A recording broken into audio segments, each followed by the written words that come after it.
Warahmatullahi wabarakatuh. Selamat datang di video pembelajaran bersama saya Bu Eka Fitrianingrum, guru pengampu mata pelajaran produktif TKJ.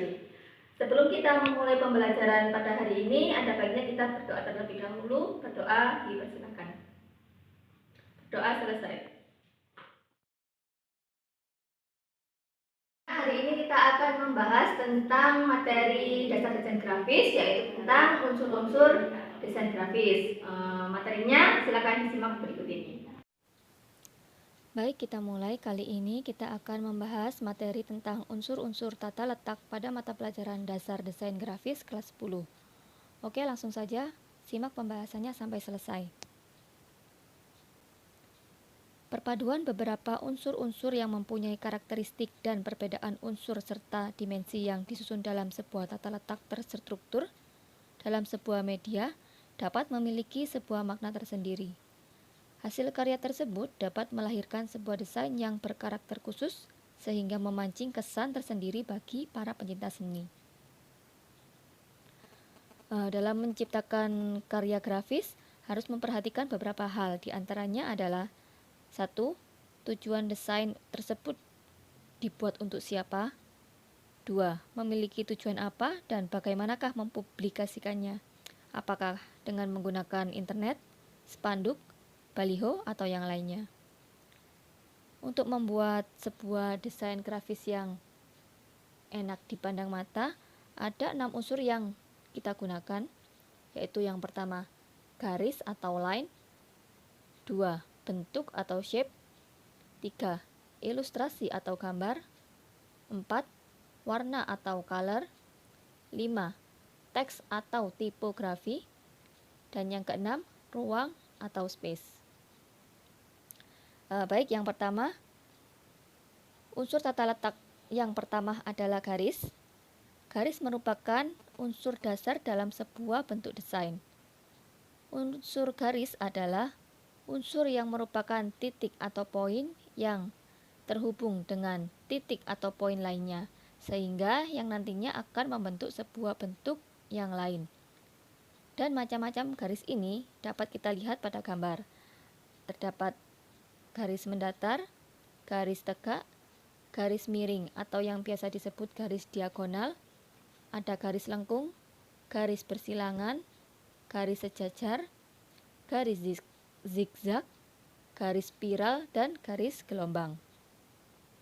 Garis merupakan unsur dari sebuah desain. Dari garis ini nantinya kita akan membentuk sebuah bentuk-bentuk yang lain. Kemudian unsur yang kedua adalah bentuk atau shape. Bentuk atau shape memiliki karakteristik utama berupa dimensi, baik panjang, lebar, tinggi, dan tebal, sehingga mewujudkan sebuah bentuk yang dapat diidentifikasi seperti bangun ruang geometris, organis, bangun ruang bersudut dan tak beraturan. Macam-macam bentuk atau shape bisa dilihat pada gambar. Ada segitiga, segitiga sama kaki, persegi, jajar genjang, trapesium, lingkaran, segi lima, bentuk bintang, dan yang lainnya. Kemudian unsur yang ketiga adalah ilustrasi atau gambar. Ilustrasi merupakan unsur garis yang sangat vital dan dapat disajikan mulai dari goresan atau gambar bentuk yang sangat kompleks. Contoh gambar goresan seperti pada gambar tersebut. Di situ, gambar tersebut mengilustrasikan seseorang yang tidak bisa bergerak karena ditimpa oleh rasa malas yang ada pada dirinya. Itu adalah salah satu contoh dari ilustrasi secara manual.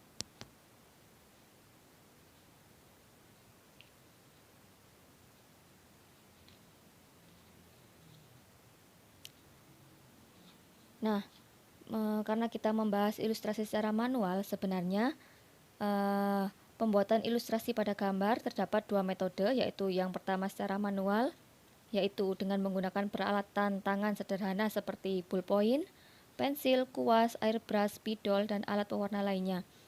Teknik ini sering diterapkan dalam proses lukisan pada media kanvas, pembuatan kartun pada komik, sketsa kasar, dan lainnya. Kemudian yang kedua, kita dapat menggunakan teknologi digital selain dari secara manual tadi.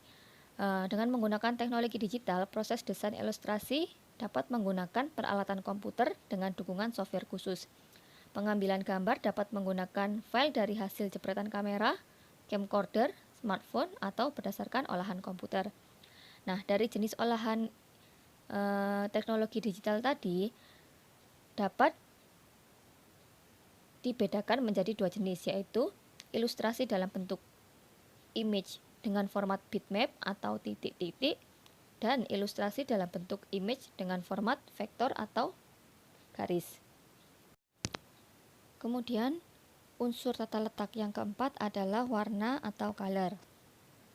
Keberhasilan sebuah desain grafis dapat dilihat dari terpikatnya hati para pengunjung dengan kombinasi dan perpaduan warna yang sesuai. Setiap warna memiliki nilai-nilai psikologis yang dapat mempengaruhi kejiwaan bagi orang yang melihatnya, sehingga perlu diperhatikan sekali penentuan jenis warna yang akan digunakan pada ilustrasi desain gambar. Kemudian unsur tata letak yang kelima adalah teks atau tipografi. Teks atau tipografi adalah teknik pemilihan dan penataan huruf pada sebuah ruang atau media guna memberikan informasi tentang kesan, pesan, ilustrasi dari gambar yang disajikan dalam media. Jadi, tipografi dalam unsur desain grafis dapat diartikan sebagai teknik penataan setiap elemen meliputi teks, gambar, pemilihan jenis dan ukuran font untuk menyiratkan makna dari grafis yang ditampilkan. Pemilihan jenis font dalam media juga harus memperhatikan dari karakter yang akan ditampilkan. Saat ini tersedia beragam jenis tipe font, namun tipe-tipe font tersebut dapat dibedakan menjadi beberapa kategori.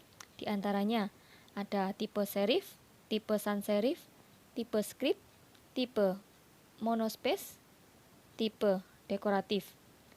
Adapun dari sisi efek tampilan huruf yang dicetak pada media, kita dapat menerapkan 4 metode, yaitu regular, yaitu huruf yang dicetak tidak mengalami perubahan atau efek baru.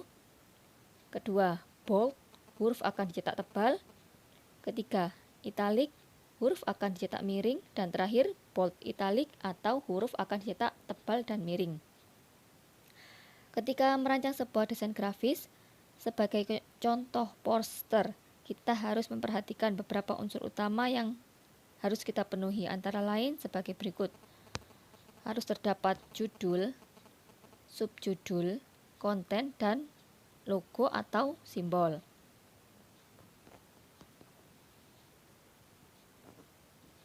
Nah, pada contoh di gambar di samping, kalian bisa lihat itu adalah contoh dari penerapan teks atau tipografi. Kemudian unsur tata letak yang terakhir adalah ruang atau space. Penerapan ilustrasi dalam ruang atau space media akan mempengaruhi cara pandang si penglihatnya. Dengan mengatur tata letak objek grafis dalam ruang atau media, kita dapat merasakan benda tersebut seolah jauh, dekat, besar atau kecil, perbedaan tinggi atau rendah, penuh atau sesak, dan terkesan longgar atau yang lainnya. Penggunaan ruang atau space yang tepat akan memberikan kesan menarik dan juga profesional di mata yang melihat. Contoh penerapan dari space atau ruang dapat dilihat dari gambar berikut. Di situ disajikan 2 buah cover dari sebuah buku. Terlihat sangat jelas ya bahwa si cover si Dilannya agak ke depan.